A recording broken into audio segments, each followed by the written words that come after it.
Assalamualaikum warahmatullahi wabarakatuh. Bismillahirrahmanirrahim. Allahumma salli ala Sayyidina Muhammad wa ala ali Sayyidina Muhammad.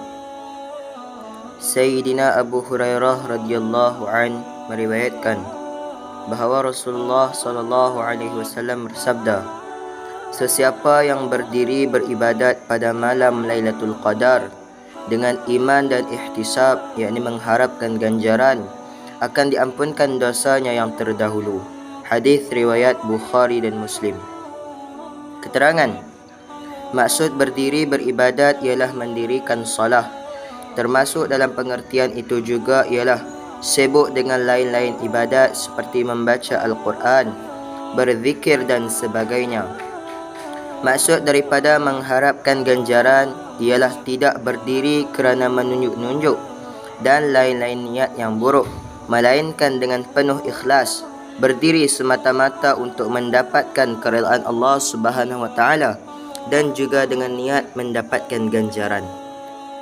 Imam Khattabi rahimahullahu taala berkata bahawa maksudnya ialah seseorang itu berdiri beribadat dengan hati yang gembira kerana meyakini ganjaran yang akan didapati, bukannya dengan merasakan ibadat itu sebagai beban, lantas berdiri dengan perasaan malas.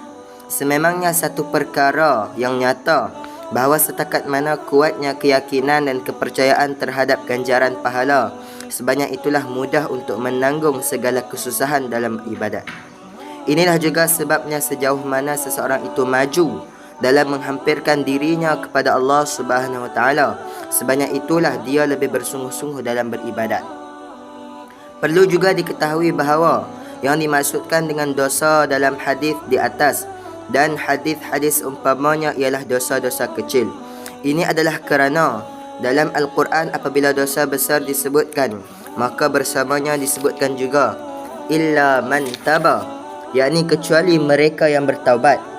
Berdasarkan perkara inilah para ulama telah sepakat, yakni ijma', bahawa dosa besar tidak akan diampunkan tanpa bertaubat.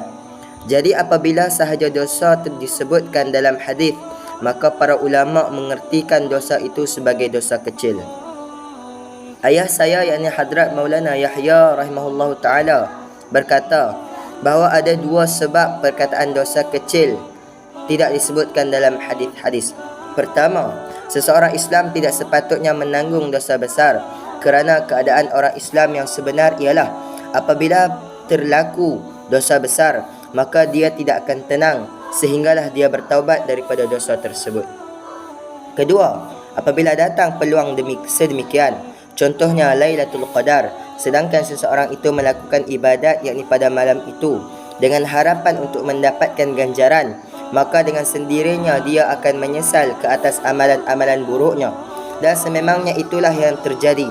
Oleh itu, dengan sendirinya taubat telah terlaksana, kerana hakikat taubat yang sebenar ialah menyesal ke atas apa-apa dosa yang telah berlaku dan berazam untuk tidak melakukan dosa itu lagi pada masa akan datang.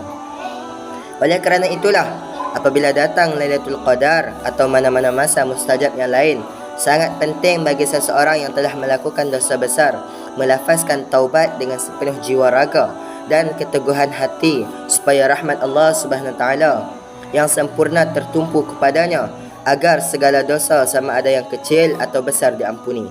Sekiranya kamu ingat, sertakanlah hamba yang berdosa ini dalam doamu yang tulus itu.